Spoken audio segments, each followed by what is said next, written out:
Of course, I shall not pretend to consider it any matter for wonder that the extraordinary case of Monsieur Valdemar has excited discussion. It would have been a miracle had it not, especially under the circumstances. Through the desire of all parties concerned to keep the affair from the public, at least for the present, or until we had further opportunities for investigation through our endeavors to effect this, a garbled or exaggerated account made its way into society and became the source of many unpleasant misrepresentations, and very naturally of a great deal of disbelief. It is now rendered necessary that I give the facts, as far as I comprehend them myself. They are, succinctly, these. My attention for the last 3 years had been repeatedly drawn to the subject of mesmerism, and about 9 months ago it occurred to me, quite suddenly, that in the series of experiments made hitherto there had been a very remarkable and most unaccountable omission. No person had as yet been mesmerized in articulo mortis. It remained to be seen, first, whether in such condition there existed in the patient any susceptibility to the magnetic influence; secondly, whether, if any existed, it was impaired or increased by the condition; thirdly, to what extent or for how long a period the encroachments of death might be arrested by the process. There were other points to be ascertained, but these most excited my curiosity, the last in especial from the immensely important character of its consequences. In looking around for some subject by whose means I might test these particulars, I was brought to think of my friend Monsieur Ernest Valdemar, the well-known compiler of the Bibliotheca Forensica, and author, under the nom de plume of Issachar Marx, of the Polish versions of Wallenstein and Gargantua. Monsieur Valdemar, who has resided principally in Harlem, New York, since the year 1839, is, or was, particularly noticeable for the extreme sparseness of his person, his lower limbs much resembling those of John Randolph, and also for the whiteness of his whiskers, in violent contrast to the blackness of his hair, the latter in consequence being very generally mistaken for a wig. His temperament was markedly nervous, and rendered him a good subject for mesmeric experiment. On 2 or 3 occasions I had put him to sleep with little difficulty, but was disappointed in other results which his peculiar constitution had naturally led me to anticipate.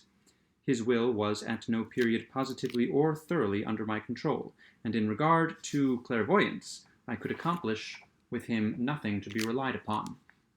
I always attributed my failure at these points to the disordered state of his health. For some months previous to my becoming acquainted with him, his physicians had declared him in a confirmed phthisis. It was his custom, indeed, to speak calmly of his approaching dissolution as of a matter neither to be avoided nor regretted. When the idea to which I have alluded first occurred to me, it was, of course, very natural that I should think of M. Valdemar. I knew the steady philosophy of the man too well to apprehend any scruples from him, and he had no relatives in America who would be likely to interfere. I spoke to him frankly upon the subject, and to my surprise his interest seemed vividly excited. I say to my surprise, for although he had always yielded his person freely to my experiments, he had never before given me any tokens of sympathy with what I did. His disease was of the character which would admit of exact calculation in respect to the epoch of its termination in death, and it was finally arranged between us that he would send for me about 24 hours before the period announced by his physicians as that of his decease. It is now rather more than 7 months since I received from M. Valdemar himself the subjoined note. My dear P., you may as well come now. D and F are agreed that I cannot hold out beyond tomorrow midnight, and I think they have hit the time very nearly. Valdemar. I received this note within half an hour after it was written, and in 15 minutes more I was in the dying man's chamber. I had not seen him for 10 days, and was appalled by the fearful alteration which the brief interval had wrought in him. His face wore a leaden hue, the eyes were utterly lustreless, and the emaciation was so extreme that the skin had been broken through by the cheekbones. His expectoration was excessive. The pulse was barely perceptible. He retained, nevertheless, in a very remarkable manner, both his mental power and a certain degree of physical strength. He spoke with distinctness, took some palliative medicines without aid, and, when I entered the room, was occupied in penciling memoranda in a pocket-book. He was propped up in the bed by pillows. Doctors D and F were in attendance. After pressing Valdemar's hand, I took these gentlemen aside and obtained from them a minute account of the patient's condition. The left lung had been for 18 months in semi-osseous or cartilaginous state, and was, of course, the left lung had been for 18 months in a semi-osseous or cartilaginous state, and was, of course, entirely useless for all purposes of vitality. The right, in its upper portion, was also partially, if not thoroughly, ossified, while the lower region was merely a mass of purulent tubercles, running one into another. The right, in its upper portion, was a mass of purulent tubercles running one into. The right, in its upper portion, was also partially, if not thoroughly, ossified, while the lower region was merely a mass of purulent tubercles running one into another. Several extensive perforations existed, and at one point permanent adhesion to the ribs had taken place. These appearances in the right lobe were of comparatively recent date. The ossification had proceeded with very unusual rapidity. No sign of it had been discovered a month before, and the adhesion had only been observed during the 3 previous days. Independently of the phthisis, the patient was suspected of aneurysm of the aorta, but on this point the osseous symptoms rendered an exact diagnosis impossible. It was the opinion of both physicians that M. Valdemar would die about midnight on the morrow, Sunday. It was then 7 o'clock on Saturday evening. On quitting the invalid's bedside to hold conversation with myself, Doctors D and F had bidden him a final farewell. It had not been their intention to return, but at my request they agreed to look in upon the patient about 10 the next night. When they had gone, I spoke freely with M. Valdemar on the subject of his approaching dissolution, as well as, more particularly, of the experiment proposed. He still professed himself quite willing and even anxious to have it made, and urged me to commence it at once. A male and a female nurse were in attendance, but I did not feel myself altogether at liberty to engage in a task of this character, with no more reliable witnesses than these people, in case of sudden accident, might prove. I therefore postponed operations until about 8 the next night, when the arrival of a medical student, with whom I had some acquaintance, Mr. Theodore L., relieved me from further embarrassment. It had been my design originally to wait for the physicians, but I was induced to proceed, first by the urgent entreaties of M. Valdemar, and secondly by my conviction that I had not a moment to lose, as he was evidently sinking fast. Mr. L. was so kind as to accede to my desire that he would take notes of all that occurred, and it is from his memoranda that what I now have to relate is for the most part either condensed or copied verbatim. It wanted about 5 minutes of 8 when, taking the patient's hand, I begged him to state as distinctly as he could to Mr. L. whether he, M. Valdemar, was entirely willing that I should make the experiment of mesmerizing him in his then condition. He replied feebly, yet quite audibly, "Yes, I wish to be mesmerized," adding immediately afterward, "I fear you have deferred it too long." While he spoke thus, I commenced the passes which I had already found most effectual in subduing him. He was evidently influenced with the first lateral stroke of my hand across his forehead, But although I exerted all my powers, no further perceptible effect was induced until some minutes after 10 o'clock, when Doctors D and F called, according to appointment. I explained to them in a few words what I designed, and as they opposed no objection, saying that the patient was already in the death agony, I proceeded without hesitation, exchanging, however, the lateral passes for downward ones, and directing my gaze entirely into the right eye of the sufferer. By this time his pulse was imperceptible, and his breathing was stertorous, and at intervals of half a minute. This condition was nearly unaltered for a quarter of an hour. At the expiration of this period, however, a natural, although a very deep, sigh escaped from the bosom of the dying man, and the stertorous breathing ceased. That is to say, its stertorousness was no longer apparent. The intervals were undiminished. The patient's extremities were of an icy coldness. At 5 minutes before 11, I perceived unequivocal signs of the mesmeric influence. The glassy roll of the eye was changed for that expression of uneasy inward examination, which is never seen except in cases of sleepwalking, and which is quite impossible to mistake. With a few rapid lateral passes, I made the lids quiver, as in incipient sleep, and with a few more I closed them altogether. I was not satisfied, however, with this, but continued the manipulations vigorously, and with the fullest exertion of the will, until I had completely stiffened the limbs of the slumberer, after placing them in a seemingly easy position. The legs were at full length, the arms were nearly so, and reposed on the bed at a moderate distance from the loins. The head was very slightly elevated. When I had accomplished this, it was fully midnight, and I requested the gentlemen present to examine M. Valdemar's condition. After a few experiments, they admitted him to be in an unusually perfect state of mesmeric trance. The curiosity of both the physicians was greatly excited. Dr. D resolved at once to remain with the patient all night, while Dr. F took leave with a promise to return at daybreak. Mr. L and the nurses remained.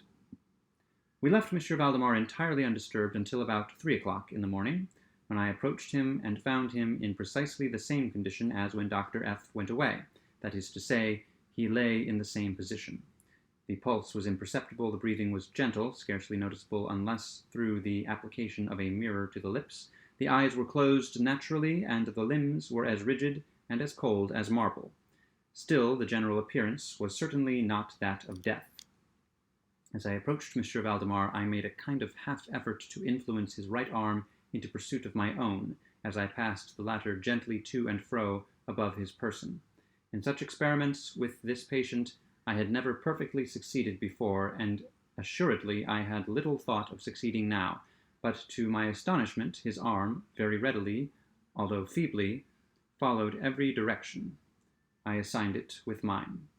I determined to hazard a few words of conversation. "Monsieur Valdemar," said I. "Monsieur Valdemar," I said, "are you asleep?" He made no answer, but I perceived a tremor about the lips, and was thus induced to repeat the question again and again. At its third repetition, his whole frame was agitated by a very slight shivering. The eyelids unclosed themselves so far as to display a white line of a ball. The lips moved sluggishly, and from between them, in a barely audible whisper, issued the words, "Yes, asleep now. Do not wake me. Let me die so." I here felt the limbs, and found them as rigid as ever. The right arm, as before, obeyed the direction of my hand. I questioned the sleepwalker again. "Do you still feel pain in the breast, Monsieur Valdemar?" The answer now was immediate, and even less audible than before. "No pain. I am dying." I did not think it advisable to disturb him further just then, and nothing more was said or done until the arrival of Dr. F, who came a little before sunrise, and expressed unbounded astonishment at finding the patient still alive. After feeling the pulse and applying a mirror to the lips, he requested me to speak to the sleep-waker again. I did so, saying, "Mr. Valdemar, do you still sleep?" As before, some minutes elapsed ere a reply was made, and during the interval the dying man seemed to be collecting his energies to speak. At my fourth repetition of the question, he said, very faintly, almost inaudibly, Yes, still asleep, dying. It was now the opinion, or rather the wish, of the physicians that M. Valdemar should be suffered to remain undisturbed in his present apparently tranquil condition until death should supervene, and this, it was generally agreed, must now take place within a few minutes. I concluded, however, to speak to him once more, and merely repeated my previous question. While I spoke, there came a marked change over the countenance of the sleep-waker. The eyes rolled themselves slowly open, the pupils disappearing upwardly. The skin generally assumed a cadaverous hue, resembling not so much parchment as white paper, and the circular hectic spots, which hitherto had been strongly defined in the center of each cheek, went out at once. I use this expression because the suddenness of their departure put me in mind of nothing so much as the extinguishment of a candle by a puff of the breath. The upper lip, at the same time, writhed itself away from the teeth, which it had previously covered completely, while the lower jaw fell with an audible jerk, leaving the mouth widely extended and disclosing in full view the swollen and blackened tongue. I presume that no member of the party then present had been unaccustomed to the deathbed horrors, but so hideous beyond conception was the appearance of M. Valdemar at this moment that there was a general shrinking back from the region of the bed. I now feel that I have reached a point of this narrative at which every reader will be startled into positive disbelief. It is my business, however, simply to proceed. There was no longer the faintest sign of vitality in Mr. Valdemar, and, concluding him to be dead, we were consigning him to the charge of the nurses, when a strong vibratory motion was observable in the tongue. This continued for perhaps a minute. At the expiration of this period there issued from the distended and motionless jaws a voice, such as it would be madness in me to attempt describing. There are indeed 2 or 3 epithets which might be considered as applicable to it in part. I might say, for example, that the sound was harsh and broken and hollow, but the hideous whole is indescribable, for the simple reason that no similar sounds have ever jarred upon the ear of humanity. There were 2 particulars, nevertheless, which I thought then, and still think, might fairly be stated as characteristic of the intonation, as well adapted to convey some idea of its unearthly peculiarity.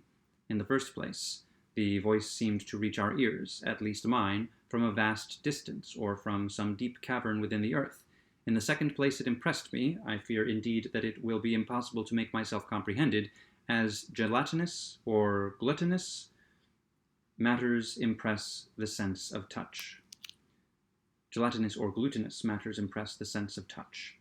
I have spoken both of sound and of voice. I mean to say that the sound was one of distinct, of even wonderfully, thrillingly distinct, syllabification. M. Valdemar spoke, obviously in reply to the question I had propounded to him a few minutes before. I had asked him, it will be remembered, if he still slept. He said, "Yes. No. I have been sleeping. And now, I am dead." No person present even affected to deny or attempted to repress the unutterable shuddering horror which these few words thus uttered were so well calculated to convey. Mr. L., the student, swooned. The nurses immediately left the chamber, and could not be induced to return. My own impressions I would not pretend to render intelligible to the reader. For nearly an hour we busied ourselves silently, without the utterance of a word, in endeavors to revive Mr. L. When he came to himself, we addressed ourselves again to an investigation of M. Valdemar's condition. It remained in all respects as I have last described it, with the exception that the mirror no longer afforded evidence of respiration. An attempt to draw blood from the arm failed. I should mention, too, that this limb was no longer subject to my will. I endeavored in vain to make it follow the direction of my hand. The only real indication, indeed, of the mesmeric influence was now found in the vibratory movement of the tongue, whenever I addressed Monsieur Valdemar a question. He seemed to be making an effort to reply, but had no longer sufficient volition. To queries put to him by any other person than myself he seemed utterly insensible. although I endeavored to place each member of the company in mesmeric rapport with him.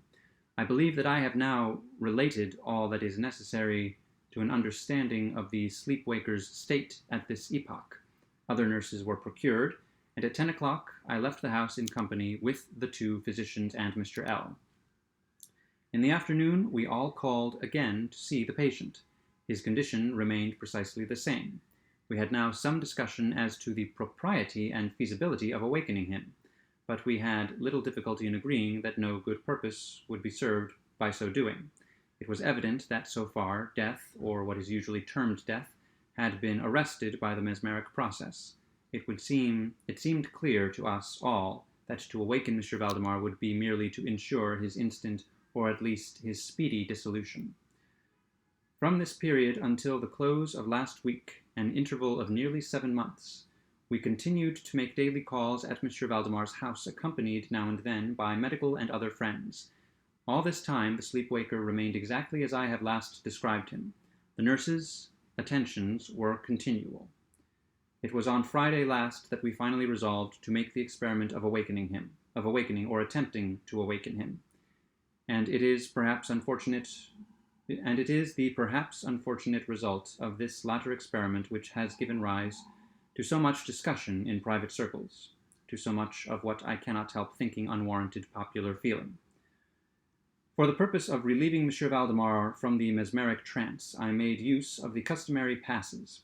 These for a time were unsuccessful. The first indication of revival was afforded by a partial descent of the iris. It was observed as especially remarkable that this lowering of the pupil was accompanied by the profuse outflowing of a yellowish ichor from beneath the lids of a pungent and highly offensive odor. It was now suggested that I should attempt to influence the patient's arm as heretofore. I made the attempt and failed. Dr. F. then intimated a desire to have me put a question. I did so as follows. M. Valdemar, can you explain to us what your feelings or wishes now? M. Valdemar, can you explain to us what are your feelings or wishes now? There was an instant return of the hectic circles on the cheeks. The tongue quivered, or rather rolled violently in the mouth, although the jaws and lips remained rigid as before, and at length the same hideous voice which I have already described broke forth. For God's sake, quick, quick, put me to sleep, or quick, waken me, quick, I say to you that I am dead. I was thoroughly unnerved, and for an instant remained undecided what to do. At first I made an endeavor to recompose the patient, but failing in this through total abeyance of the will, I retraced my steps and as earnestly struggled to awaken him. In this attempt, I soon saw that I should be successful, or at least I soon fancied that my success would be complete, and I am sure that all in the room were prepared to see the patient awaken. For what really occurred, however, it is quite impossible that any human being could have been prepared. As I rapidly made the mesmeric passes amid ejaculations of "dead, dead," absolutely bursting from the tongue and not from the lips of the sufferer, his whole frame at once, within the space of a single minute or less, shrunk, crumbled, absolutely rotted away beneath my hands. Upon the bed, before that whole company, there lay a nearly liquid mass of loathsome, of detestable putrescence.